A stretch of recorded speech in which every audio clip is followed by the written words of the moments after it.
Hello everyone, welcome back to the channel. In this video we'll dive into TRIPADVISOR app review in order to check if the app is worth using.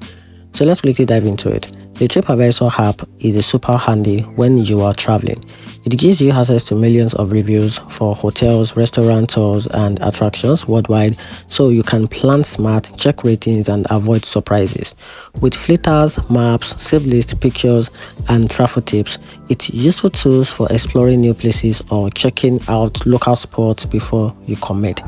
On the downside, reviews can be hit or miss. Some are out of date, overly biased, and obviously promotional. Also, popular listings sometimes get crowded or overhyped, and the best suggestions don't always match your budget or real experience. So in my opinion, I actually think TRIPADVISOR is worth using as a travel planning companion, but keep your own judgment and a bit of common sense handy when reading reviews about listings. And that's it. Hope you find the video helpful. If you do, turn on the notification button and subscribe for more reviews.